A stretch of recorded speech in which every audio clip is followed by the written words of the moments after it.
Good morning, my beautiful souls. God put a song in my heart this morning. Fill Me Up by Tasha Cobbs Leonard Till I Overflow. It's a beautiful song. But anyway, fill me up till I overflow. I want to run over. I want to run over. Anyway, but thank you, Father, for waking me up this morning. It's a beautiful day. My life, my health, my strength. Good morning to all of you and the angels up above and everybody up there watching down here on us. Good morning. But anyway, I wanted to start off where I left off. Excuse me for that. In my testimony yesterday, which was divorce. So here I am pondering divorce, and I'm trying to figure out. I'm in this marriage is loveless where we're treating each other like roommates. He's seeing someone, I'm seeing someone. Everything is intertwined. Life is about to. The kids, they've gotten tired, so we've been having issues with them. They moved out because they're grown, except for my youngest. And so now, during that time, I became a grandmother. Um, so now it's Tabitha. Well, if you do this, life is going to change as you know it. It will never be the same. Um, the family, the husband, the house, the everything, the cars, the kids are gone, just loss. And it was not what I got into it for. It's not what I intended. But here it is. My family and everything and all I've worked for, all I've invested. You see, people don't understand that it's your time. It's not the money that bothers me.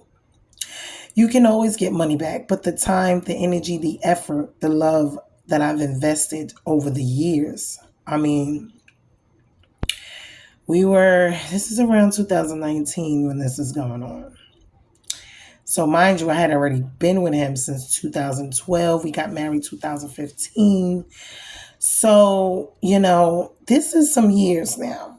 I'm not going to say it's forever, but it's a lot to have invested in someone, especially when they really didn't have much but themselves to bring in the beginning to the relationship. So now here I've invested, I've given this person my all, but God showed me through that, like it's like I made them my idols, the kids, my job, my work, my home, my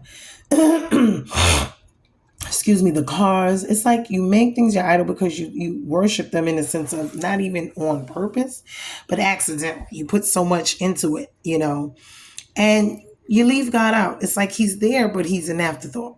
And so, but life gets like that sometimes. It's sad to say it. We have to be mindful of that. So here I am.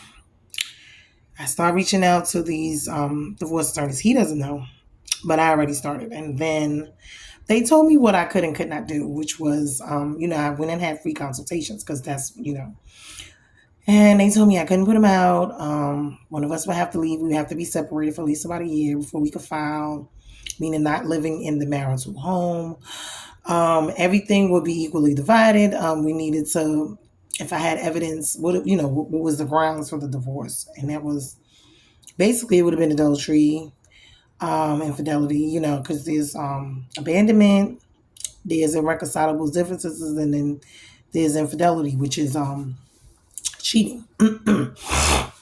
So those are the three grounds that they allow you to divorce up under, and you have to fall up under one of them in order for you to actually be able to get a divorce. And so this process in itself was nerve-wracking for me because the county that we lived in, like I said, once they told me that, it just kind of made things a little bit more difficult. And I was sitting here stuck like, I can't force him to leave. I can't change the locks. He can't put me out. I can't put him out. We got to be separated for at least a year before we can even file. So this is not going to be easy. So I thank God that I have a brain. He gave me a brain. Because I'm going to tell you, I just started looking at all the little gray areas. You know, they say it's not illegal, it's immoral when it comes to the law. You can't go to jail for it, but it's not right. It don't look nice. So I was just like, listen, I am not going to be stuck like this. I want my life back. I want out of this situation. I could have been single all this time. I could have been alone. I could have been with someone else. I could have been building and growing with them. And there were a lot of other issues because when it came to certain things financially, he always had some get rich quick scheme. And I'm like, listen, we can't be affording to go and be, when it comes to finances, just doing this and doing that. And, and as a man, he didn't want to take my advice, but, as a woman that has a little bit of a brain, when you get with men, I know we're supposed to submit, but my thing with that was I didn't mind submitting to him when it came to certain areas, but when it came to certain areas, I had to put my foot down because if not, we would have been homeless, broke, poor on the street all that time. The moves that were being made were moves that I was making because I was knowledgeable in these areas and I was able to do it to move the family forward. And this is the job of the man as the provider. And if he is not the one that has these type of, listen here, ladies and gentlemen, both of you have to have something to bring to the table, and both of you, and it may not be the same things. You may have opposite things, but I'm telling you, even when it comes to that, if God is not in it, I'm going to tell you, yes, it's not going to work. And you got outsiders pulling you apart. You got each other tearing each other apart. You got just the everyday life. You have all of these things, and this is why it is so hard because relationships, I'm going to tell you, marriages take work. You don't just say I do. Everybody wants the fantasy, fairy tale. I'm going to get my nice, pretty dress, and then I'm going to walk down this aisle, and I'm going to have this wonderful situation. That is just the ceremony. That's just the day, the wedding day. The marriage itself requires work.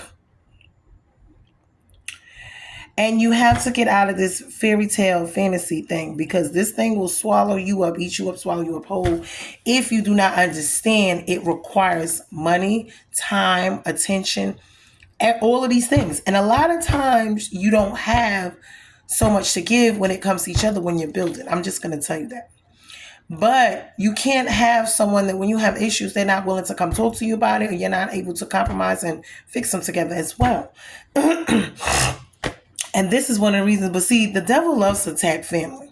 I'm going to tell you this right now because we are the family being the children of God. We are his family, his creation. Okay? And he hates family. He hates relationships. He hates love. Why? Because he's cast out and he's not getting any of that.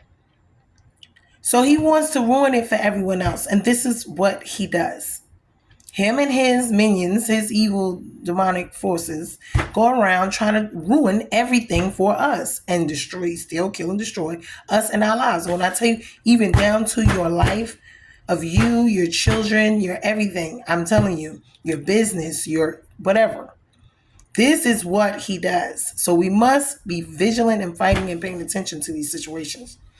My husband was Jehovah's Witness, but he didn't practice. I always had a praying grandmother. We grew up for the most part in the church, but at this point, I was not living for the Lord, but I always had a relationship with the Lord. It's just, was the relationship I had with the Lord strong enough? No, I was not feeding and pouring into that relationship, which is the main relationship. Ladies, before you get a relationship with a human being, you better get one with the Lord, because I'm telling you, and you need to water it, feed it, grow it, nurture it first, because he's going to show you how to love and how to be with someone else in every aspect of your life. He's going to show you what to do. And his love is the source, it's the foundation of us. So we need to understand that. This is why things do not work out. Okay, you may have 1 or 2 marriages that actually work out, which is wonderful. But for the most part, a lot of these marriages, you get married and it does not last. And a lot of times, I'm going to tell you, we do not consult God about who our partner is. There's counterfeits out there. There are people who are with people who are not God ordained. They pick and chose those people for themselves. God did not tell them to be with them. They just decided, okay, I like this person, they like me. We're just going to get together and get married. But there's difference when God has someone for you, just like Adam had Eve. And yeah, why? Because that was his God ordained spouse. They were able to go through everything together, including their children killing each other. Now, you see what I'm saying? And they stayed together. So you got to think about, you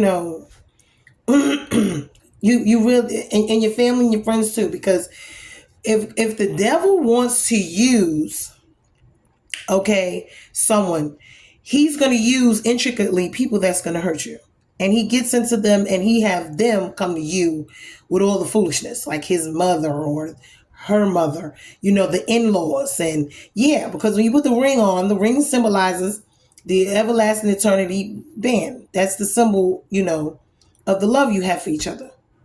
But what happens is that circle, that ring, okay, that you put on each other's hands symbolizes something. It is to keep you and your husband inside, protected from those on the outside.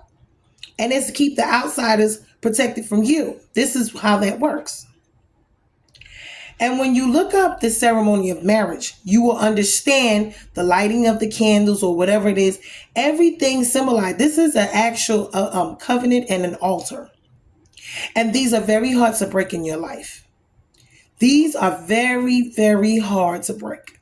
And when I say that, when you think about the book of Leviticus and how there's spells, not spells, but there are rituals that are done. And this is where these evil demonic ones get these, spell work from. They base, the devil always takes what God has and changes it. He's not a creator. God is a creator. He creates everything. God takes nothing, you understand me, and makes something out of it. He'll take the bad in your life and turn it around for good. This is what I'm saying. So even though all of this bad that has happened to me, it was actually really for me. And God used it to get the glory and to get me where I am today. You see how you see rose or grass growing in the concrete? It's nothing but God. Because there's no earthly reason. That is supernatural. There's no earthly reason because it does not get what it needs from the environment it's in. But yet it still grows. You see the significance of that? So it's like, I have been in such environments that if God was not in my life, if his hand was not upon my life, I would never have made it. I would not be sitting here before you right now. And the way the devil has been after me all of my life, okay? And when I say this, with everything he's done to me, when I look back, but I allowed it because I was not with the Lord. I was not in his will for my life, meaning what his original plan is. I was not in agreement with him with these things. And this is why he allowed things to go, because these are my decisions. God gives us free will to choose. So whatever we choose, there's good and bad. There's consequences from it all. See what I'm saying? And your choices, your decisions, your will, you either will God and what he wants, or you will the devil. And remember, the Bible says that when you sin or when you're out of God's will and you're doing these other things, death comes from that. The wages of sin is death. And that's not death physically. Sometimes it can be. But what it actually is the death of your relationship and connection with God. You see what I'm saying? And the death of his will for your life. And that's what Adam and Eve didn't realize. That it was the connection to God. His actual essence in them is where the death came in. Because it's the spiritual death. And it's to say, it's not you died, but what happened was the connection that you had with the Lord to the source. You know how you pull a plug out and then everything goes out? Right. That's what happened. So the devil deceived them and they went on ahead, and life was life, but it was hard. It was different. God wasn't coming down walking in the garden with them every day like he used to. Why? Because sin repels him. He loves us, but the sin, he's a holy God. He can't, and just to be in his presence with sin can actually kill us. So God does this to protect us from him. And he has a side of him that when it gets angry, honey, you do not want to play with him. Understand, please, as much of a loving God he is, understand something. You don't ever want God to be angry with you. Ever. It's the worst thing you could possibly do. So now I'm here. My marriage is falling apart and I'm trying to get out of it. And I know God, God honors marriage. He does. So it's not an easy thing to get in. It's easier to get in than it is to get out. I'm going to say that. So now, finally, we get to a point where I believe I told him I was going to move out. I'm going to tell you where the trickery in me came in. I was like, listen, I'm moving. I was like, which one of us moving out? I was like, I'm ready for the divorce. Da, da, da. He didn't want to do that, of course. You know how men are. They'll keep you and they'll do what they want to do. They don't want to pay bills. They don't want to do this. They don't want to do that. They don't want you to go, but they don't, because they reaping the benefits of being there with you, whether you're having sex or not. It doesn't matter. If you're cooking, if you're cleaning, why? Because I have my son still in the house, so I still have to cook, I still have to clean, I still have to do certain things. So whether he's there or not, and I still would, cook enough for everybody. I wouldn't necessarily serve him anymore. But at this point, we were separated in separate rooms. Go downstairs, go in my son's room. You stay in there, I'll stay over here. We're not together, but we're in the same household, in the same house, the house we built.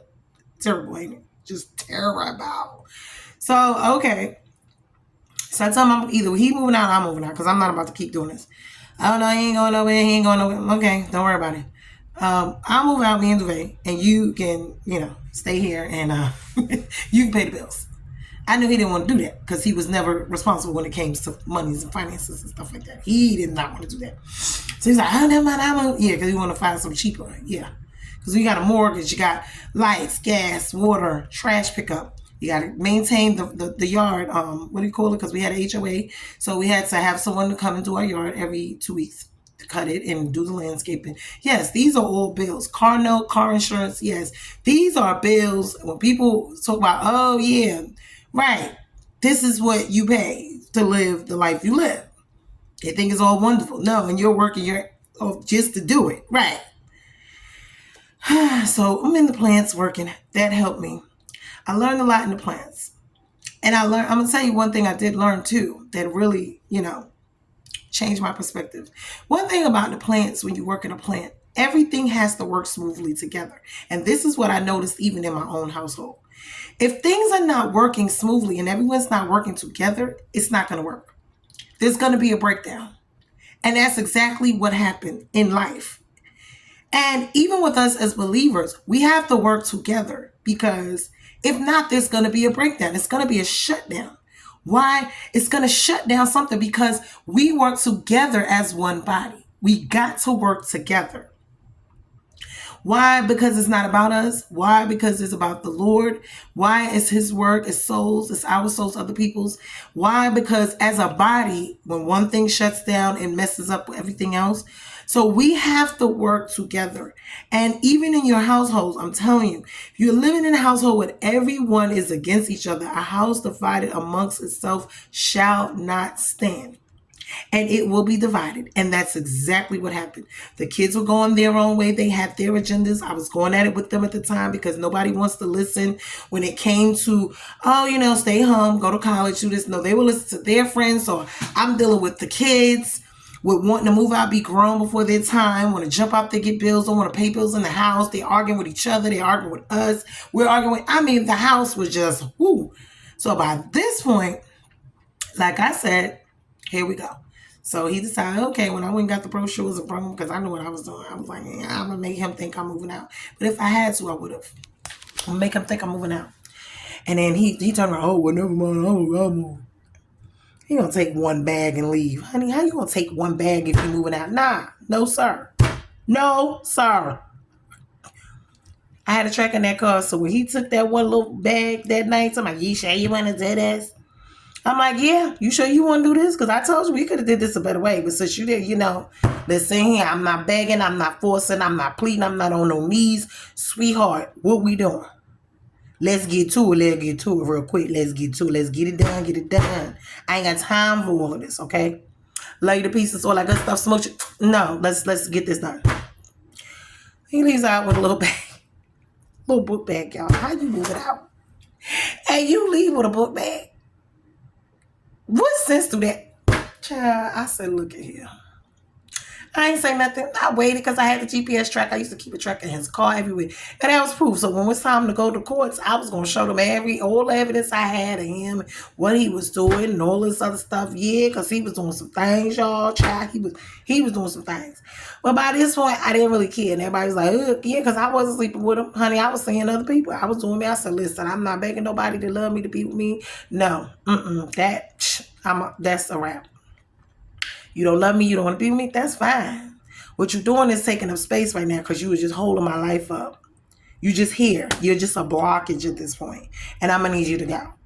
I'm going to need for you to go. So that night, me and my son, when he left, I waited for the car to park. We had just got cars. He had a 2020 Altima in 2019. I had 2019 truck.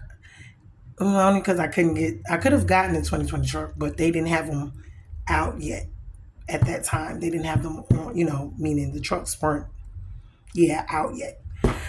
So I just took the 2019 truck in 2019. So he thought he was, we got the house, he in this car, he just doing his thing. Hey, we got his apartments. I said, I got him. But see, remember when you put your name on everything and help get everything, yeah. We argued about taxes. We argued about a whole bunch of stuff.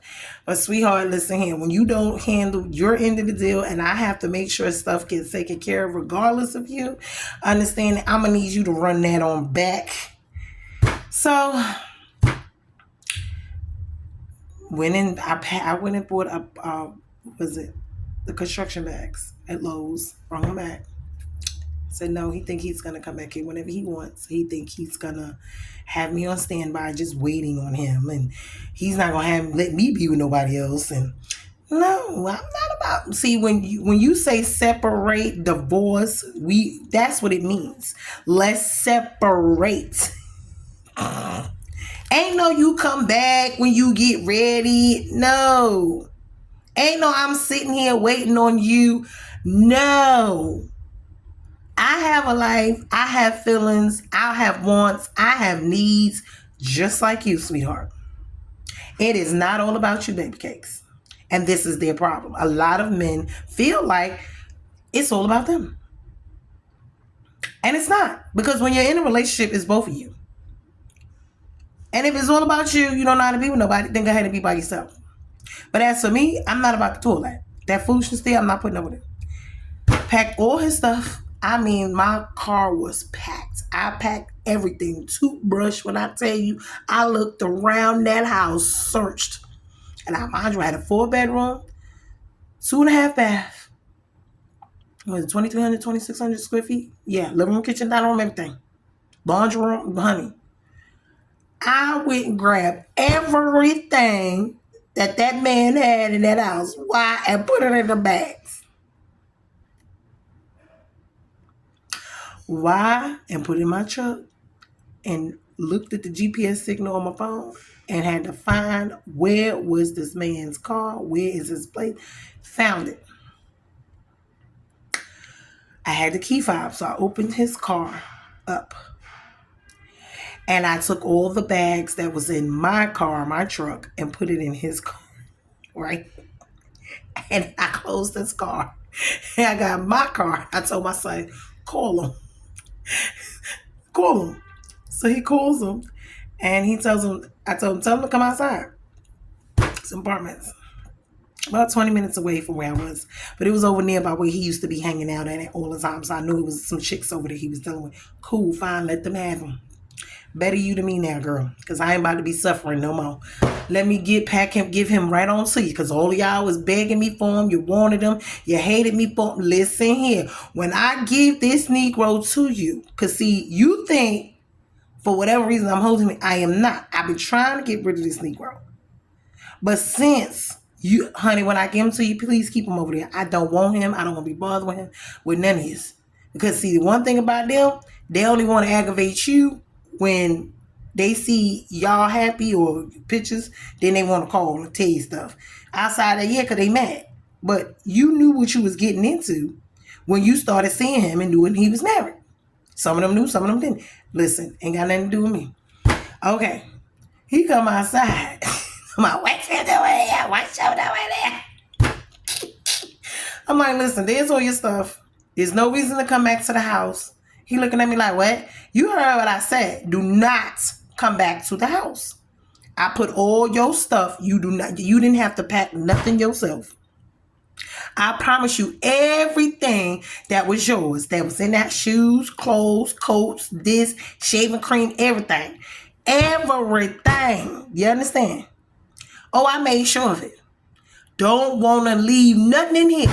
No reason for you to come back. And I told him that, and I pulled over. He calling me, what's wrong with you? Well, you said you was moving, but you took one little book bag with you. That's not moving. Because, honey, if I was going to move, you whole truck going to be parked. I'm going to get my stuff, and I'm going. And I'm going to holler at your deuces playboy. Time for me to roll. But since you thought you had a plan where you was just going to do what you wanted to do with me in my life, sweetheart, no, you are not. First of all, you're not God over me and God in my life. I make my own decisions, sweetheart. And just like I made it a decision to be with you, this is a decision that I'm making. And I'm not, this is not what I signed up for. When you go down in the aisle and you say the I do, you do, we do. See, I didn't sign up. I didn't say the I do, you do, we do to this right here. So because I didn't agree to it, baby, it's time to roll. Shout at it. It's time to go. So I get home. Next morning, I had my son come and change the locks.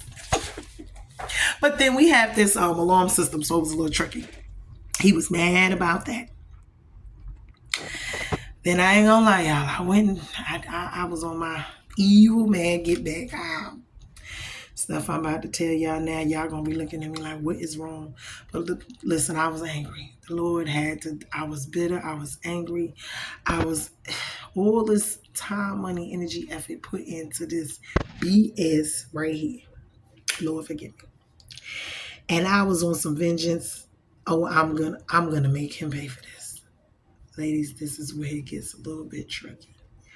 And I know it is not easy because it was not easy for me. And I knew the thing that made me so mad was, and I was sick during the time too, because I was having issues with my fibroids again. The thing that made me mad as well too with this, I knew life was about to change. I knew it was about to change. I knew I was lost is all that came over me. He lost. I'm about to lose everything. And that's what fueled me.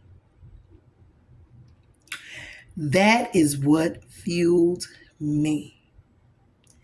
I wouldn't pick this car up. I had somebody come with me. I still had the key fob to his car. So we drove over there one day and we just, in the middle of the night, picked the man car up and just took it. Lord forgive me because it's not even funny. It's really, I did a lot of stuff to this man. I'm not even going to sit here and lie to you because I was on a war path with this man. I just was. And I said, I'm going to get mine off now because I know it's coming. I know the house about to be gone, the car, everything about to be gone. I already know it's about to be gone. So I'm going to get mine off now. I am going to make him suffer and pay for all of the years I've wasted, all of the time, all of the energy. And see, for us women, once we get a certain age, it is harder for us to meet someone. It changes the dynamics. I have 4 kids, no win. 4 kids, okay? And all of them are grown. Well, 3 of them grown. I had a grandson, and then my youngest was still at home. But it just, the chances of me meeting someone and finding someone, you see what I'm saying? The older you get. And then also starting your life over. And starting over from scratch. From nothing, alone and by yourself. This is, when it comes to the house, when it comes, you get foreclosures, if you get bankruptcies, if whatever it is that you two have going on, this is going to affect you. And it's not just going to affect you for that one day. See what I'm saying? It's going to affect you for some years. So not only are you going to lose everything, your marriage, the everything, you're losing the house, now here your credit is going to be shot to heck. And everything else is going to be jacked up until you're able to fix it. And this may take a couple of years. This is where the anger came in at. And this is what I knew, because I had a 750 credit score when I met him. He had nothing. So this was not a loss for him. Because remember, when we got the house, I had to put him on everything. I basically gave him, on top of everything else, my credit. Right. There you get it. He had the same credit score I had. Now, I just gave it to him. Not even realizing it. But see, one thing I've noticed, women, the more you give to these men, you empower them, especially when they don't have anything. He came to me. He was in a halfway house. He had a food stamp card. Understand something? I had one too, but I was in a better position mentally and physically than he was. I was renting a 4-bedroom place. I had me 2 cars sitting outside that I owned. Listen, I had 4 kids, but I was not the baggage. My household ran smoothly. So we let him come stay with us, and I helped him build. People would say, oh, he helped her. No. He came and added to what I already had and wanted to run it. And this is another problem. They want to come in, run, and take over what you've already established. Don't come in here and try to make me beneath you in my house, in my place with my stuff. See, a lot of men like to come take over something they did not build. And once we got down there and built our own stuff, okay, fine. And I even still work with him when we were together in the apartment. But see, they don't know how their pride and their ego to check it. Check that, because I'm not your enemy. I'm here actually helping you. And I don't necessarily have to, but I do it because I loved you. And anything I did for him, I did out of love for him. It wasn't about what he had or what he didn't have. It's who I thought he was as a person when I met him. The person he portrayed himself to be. And this is what I'm going to tell you, ladies. These wolves will be in these sheep's clothing, because he whined and dined and was wonderful. But then when his real him showed up, oh, honey, it was a doozy. This was somebody I did not know. I did not marry, and I was not about to be with him. Because, they let you meet their representatives in the beginning. I was a straightforward person. This is who I am. I smoked, I drank, I hung out, I did whatever. I had my kids. Everything was taken care of. Bills was paid. During the week, everything was taken care of. Weekend, me and my friends, we hanging out. We getting drunk. I'm just going to be honest with you. I'm not going to sit here and lie. We partied. I smoked cigarettes. I was doing all this. God had to deliver me, sweetheart, from a lot of things. And my way of thinking was, hell with me. I ain't had time, because guess what? I was doing me. But when I met him, I had to change that. And I did. I did a total 360 for him. And I allowed him to come in my life. And I opened up the doorway and created space for him to come in, even though I didn't have to. Yeah, he had a job, but it was paying $300-400 a week. It wasn't a lot compared to the bills and the running the household that I had. I had 4 kids at the time. I had 2 cars. I owned them. I just had insurance to pay. They weren't new cars. I had a 4-bedroom. It was like a house, but it was a rental apartment type house situation. But it was ours. It didn't matter what the situation was. It was ours. And I didn't have to let him come. And then when all his friends and family and everybody was, they turned, because we used to all be friends. And this was another problem. I have to deal with them. My people on my end, they really not going to say too much, because they, just let me handle it. They will tell it to me, but they would never go to him. But his people want to come to me and cuss me out and do this. Listen, it's not your business. It's not your place. Whether it's his mother, his sister, his cousin, his brother, it is not your place to do that. And we have to play our role in our position. A lot of that went on. And that was another thing. The baby mama, and it is here. He didn't have a child of his own. But the way she acted, that was not his child. It was like she had an issue with me and my kids. And now I'm like, for what? These are things you're going to go through.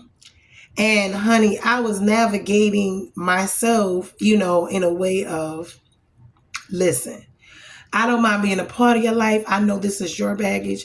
I'm going to let you try to handle it, but I'm going to handle it if I have to, meaning if they come at me. But I I need for them to understand who I am in your life, just like the role I am in your life is your wife. I am no longer your girlfriend, your living, whatever. I'm not your baby mom. And there's a level of respect as a wife that you have to give.